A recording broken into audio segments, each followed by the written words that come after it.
ये तुम क्या कह रहे हो शशि? नहीं, मेरा मतलब है मैं अच्छा खासा कमाता हूँ, हमारा अच्छा पैसे वाला घर है, तो तुम्हें नौकरी करने की क्या जरूरत है? क्योंकि मुझे अपने पैरों पर खड़ा रहना अच्छा लगता है। मुझे किसी की कमाई पर आश्रित रहना गवारा नहीं है।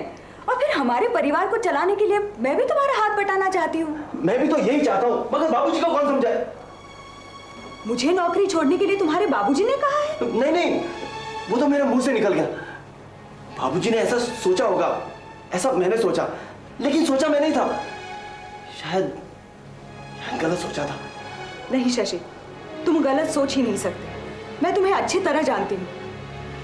तुम मेरी कसम खाकर बोलो, मुझे नौकरी छोड़ने के लिए तुम्हारे बाबूजी ने नहीं कहा था? जवाब दो शशि।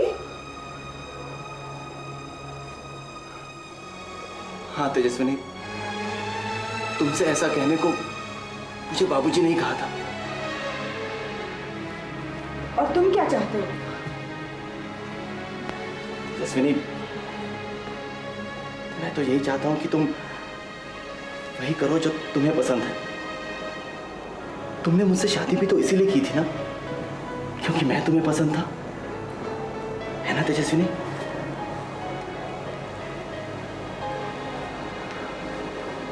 तो मैं ये नौकरी नहीं छोड़ूंगी, चाहे इसके लिए मुझे तुम्हारे बाबूजी का घर ही क्यों ना छोड़ना पड़े। अरे, तुम अभी तक यहीं पे हो? मैं सोच रही थी तुम चले गए होंगे। नहीं, वो मुझे पता था तुम मुझे साथ लिए बिना जा ही नहीं सकते। मैं सच कह रही हूँ ना? हाँ, वो तो है।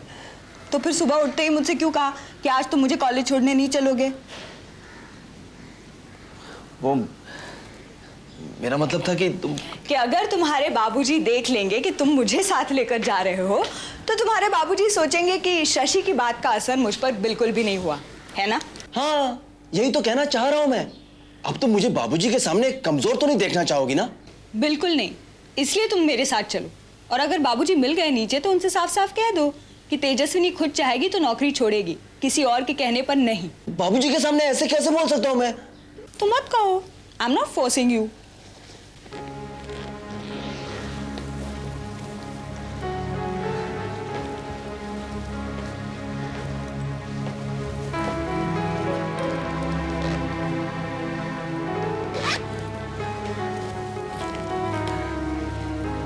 तेजस्विनी, एक आइडिया आया मेरे दिमाग में।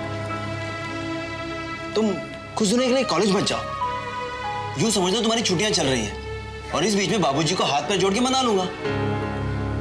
हाथ पैर जोड़ने की जरूरत नहीं है शशि।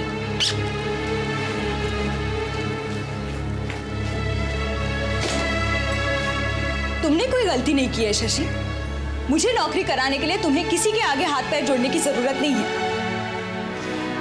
मैं आज खुद ही बात कर लूंगी बाबूजी से। तुम क्या बात करोगी बाबूजी से? शशि, तुम्हारे बाबूजी को आज तक मैंने जिस रूप में जाना था, वो रूप अचानक कहाँ गायब हो गया? उस रूप की जगह एक ऐसे आदमी के चेहरे ने ले ली जिस चेहरे को आज कोई भी औरत बर्दाश्त नहीं कर सकती। शशि, इससे पहले कि तुम्हारी बाबूजी की वजह से हमारे संबंधों में दरार आ जाए, मैं ये खुद जान लेना चाहती हूँ कि कहीं मेरे साथ कोई धोखा तो नहीं हुआ है। कैसा धोखा तेजस्विनी? शशि, कल कॉलेज में मेरी बात हुई देवेंद्र जी से। उन्होंने अपने भीतर की बात मेरे सामने रखी। उनका भी यही मानना है कि जो भी मेरे साथ हुआ है अच्छा नहीं हुआ।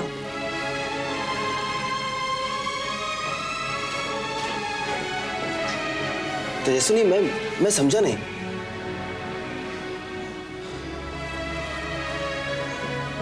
तेजस्विनी, मैं भी समझने की कोशिश कर रही हूँ शशि। जब आएगा समझ में तो तुम्हें बतलाऊंगी। शशि, शशि। जी बाबूजी। आज क्या जाना नहीं है तुझे बैंक? बस बाबूजी, जा ही रहा था। अरे गृहस्थ जीवन में इतना भी मत डूब के वक्त का होश ही ना रहे तुझे। जी बाबूजी। चल निकल ऑफिस, चल।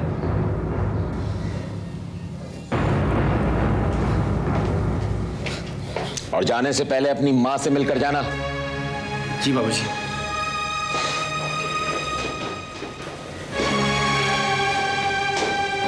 मुझे उम्मीद है कि जो भी शशि ने तुमसे कल रात कहा होगा तुम उस पर अमल करोगी।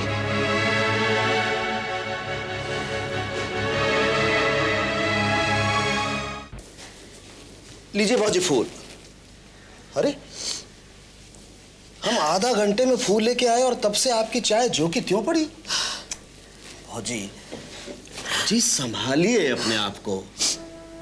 कैसे संभालूं मितवा? एक माँ के दिल से पूछो, जिसकी जबान बेटी चल बसी हो। भाजी वो तो ठीक है, लेकिन जीवन है तो जीना ही पड़ेगा ना।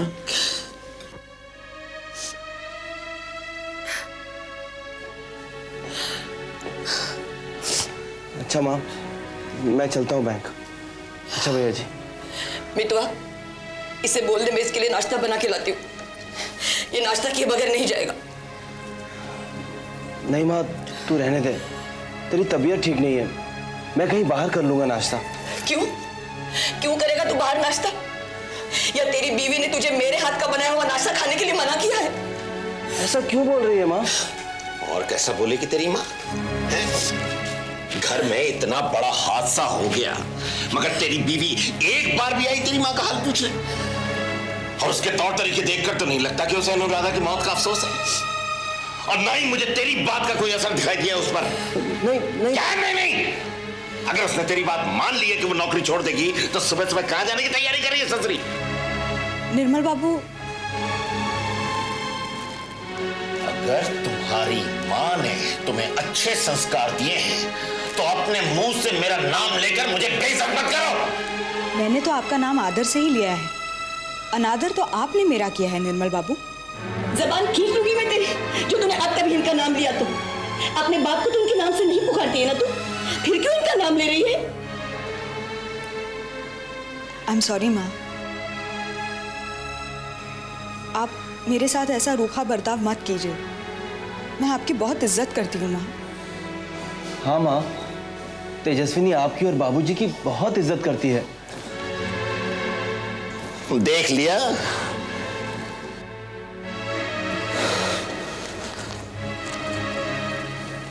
सुना मितवा?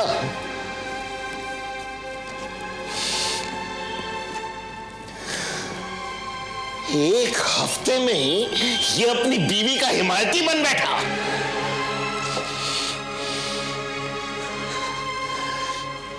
शशि, इससे पहले कि तेरी बीवी के सामने तेरी शान में मेरे मुंह से कुछ और निकल जाए, तू रवाना हो जा बैंक को। चल निकल। जी बाबूजी। अच्छा माँ। शशि, मैं भी चलती हूँ। कहा? नहीं तेजस्विनी, आज तुम कहीं मत जाओ। माँ की तबीयत कुछ ठीक नहीं है, मैं चलता हूँ।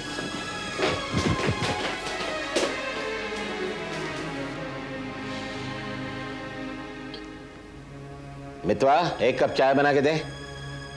हाँ जी।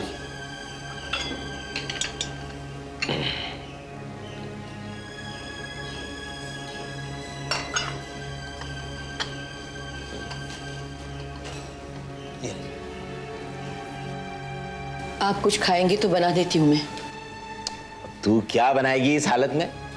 हाँ भाजी, निर्मल बाबू के लिए खाना हम बना देंगे और कल से किसी खाना बनाने वाली का इंतजाम हो जाएगा। हाँ, इसके हाथों में तो मेहंदी लगी हुई है, ये तो पहल करेगी नहीं। बड़े अच्छे संस्कार दिए हैं तुम्हारे माँ बाप ने।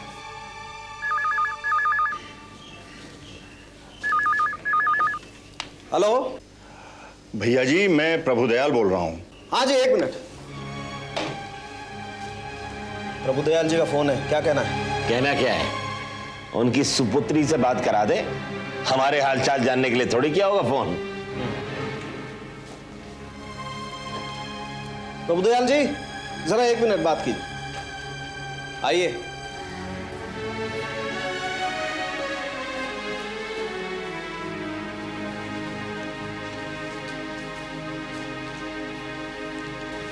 हेलो बाबूजी। हेलो बेटी, मैंने तुम्हें यूं ही फोन कर लिया था। तुम कह रही थी ना मोबाइल के लिए, तो मैंने एक मोबाइल खरीद लिया है तुम्हारे लिए। पता नहीं क्यों संकोच सा होता है निर्मल बाबू के यहाँ फोन करते हुए। मोबाइल पे ही बात कर लिया करेंगे। समझ रही हो ना तुम? अच्छा तो घर आ जाओ मोबाइल लेने, या कहो तो कॉलेज में मैं पहुंचा दूं। कॉलेज आ रही हो ना आज? जी बाबूजी, मैं कॉलेज आ रही हूँ।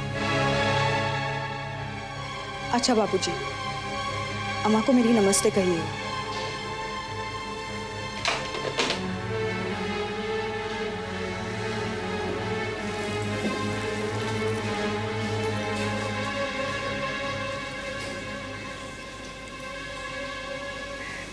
बाबूजी, भैया जी, माँ, आप तीनों में से कोई मुझे बताएगा मेरा दोष क्या है? या आप सभी लोगों ने अपने मन के भीतर अनुराधा की मौत के लिए मुझे अपशकुन मान लिया है?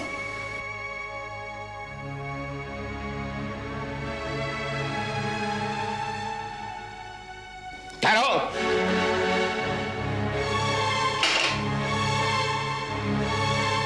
अपने पति के मना करने के बावजूद कॉलेज जा रही हो तुम? तुम्हारे पिताजी और माताजी ने तो तुम्हारी बहुत तारीफ की थी। काश वो भी यहां आकर देख पाते कि उनकी बेटी किस तरह से अपना पति धर्म निभा रही है। कॉलेज जाकर अपने पति की इच्छा के विपरीत काम करने नहीं जा रही हो तुम। तुम्हारे पति ने तुमसे कल रात नहीं कहा था कि कॉलेज से इस्तीफा दे दो?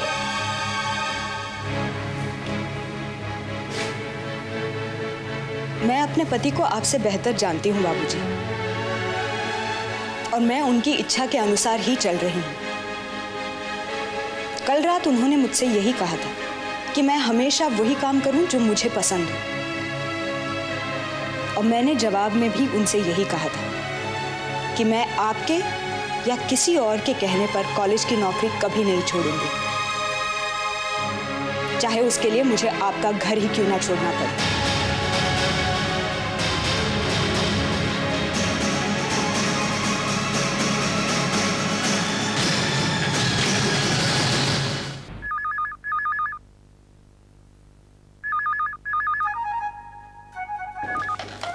हेलो, कैसी हो हीरोइन? अरे तुम उसे बिना कहीं बाहर चले गए? भाई बिटिया से मिलने को मन कर रहा था, इसलिए निकल पड़ा। अरे तो मुझे भी कुछ चीजें भिजवानी थी तेजस्विनी के लिए। तो कहो तो वापिस आ जाता हूँ। हाँ जल्दी आ जाओ। लो आ गया। अरे तुम तो यही हो। तुम मुझे बेवकूफ बना रहे थे। अरे भाई बिटिया को मोबाइल देना है तो मैं टेस्ट कर रहा था कि मोबाइल ठीक से काम करता भी है या नहीं। अच्छी शादी की है हमने अपनी बेटी की, उससे बात करने के लिए भी हमें फोन खरीद कर देना पड़ रहा है। पता नहीं कब वो दोनों दूसरे घर में जाकर रहेंगे। तुम्हारे ठाकुर जी चाहेंगे तो जल्दी रह लेंगे। अच्छा ये बताओ क्या भिजवाना चाह रही थी तुम? नींबू का अचार भेजने की सोच रही थी, तेजस्विनी को पसंद है ना। ओहो हीरोइन, तुम भी कमाल करती हो। इतने बड़े घर में शादी हुई है तेजस्विनी की, वहाँ नींबू का अचार नहीं होगा क्या? होगा, मगर मेरे हाथ का तो नहीं होगा ना। मगर निर्मल बाबू की पत्नी के हाथ का बना अचार भी तो अच्छा हो सकता है। शर्त लगा सकती हूँ, मेरे हाथ के बने नींबू के अचार की बराबरी कोई नहीं कर सकता। एक बार चला गया ना हमारे यहाँ का अचार उस घर में, तो देखना बार बार फरमाइशें आने लगेंगी। अरे हीरोइन, कहीं ऐसा तो नहीं कि तेजस्विनी के बहाने अचार भिजवा कर तुम अपने समधी जी को खिलाना चाह रही हो? भाई बरसों पहले उन्हीं का रिश्ता तो आया था तुम्हारे लिए। हाँ ये बात और है कि अचार खाना हमारी किस्मत में था। इस बात का तो मैं जिक्र भी नहीं सुनना चाहती। काश शशि किसी दूसरे माँ बाप की औलाद होता तो हमें भी चैन मिलता कि हमने अपनी बेटी ठीक जगह ब्याही है। ठीक है हीरोइन, अगर तुम अचार भिजवाना चाहती हो तो ले ही जाता हूँ, लेकिन भाई ठीक से पैक करना। कहीं ऐसा ना हो कॉलेज में लोग कहें कि वो देखो तेजस्विनी के पिताजी हाथ में अचार की बरनी लिए अपनी बिटिया को ढूंढ रहे हैं। बाबूजी आपको कॉलेज आने की जरूरत नहीं है, मैं खुद ही चली आई। अरे ये यहाँ आ गए।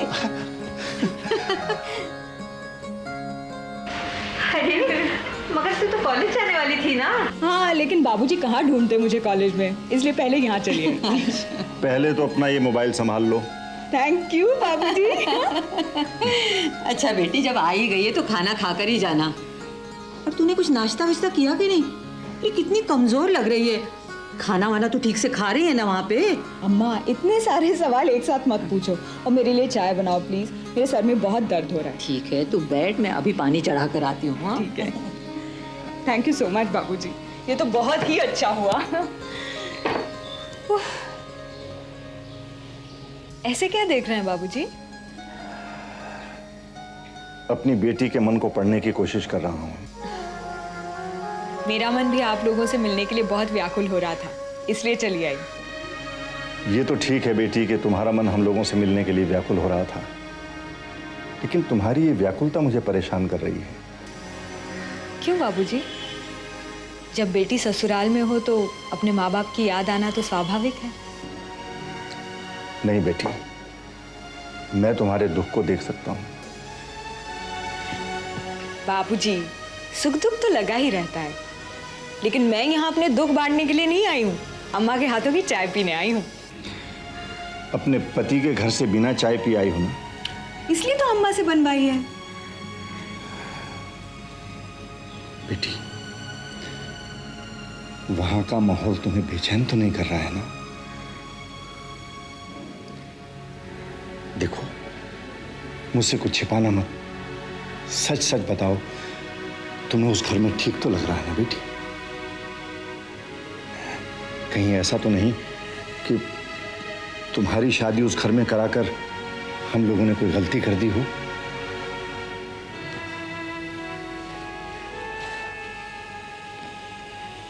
पता नहीं बाबूजी। बेटी, मुझे खुलकर बताओ। पता नहीं मैंने वहां शादी करके ठीक किया या नहीं।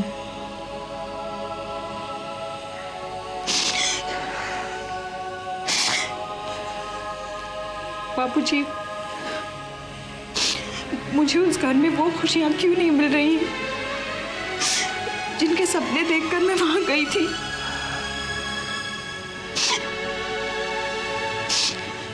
कहीं ऐसा ना हो कि अम्मा की बात सच हो जाए और मुझे अपने फैसले पर पछताना पड़े।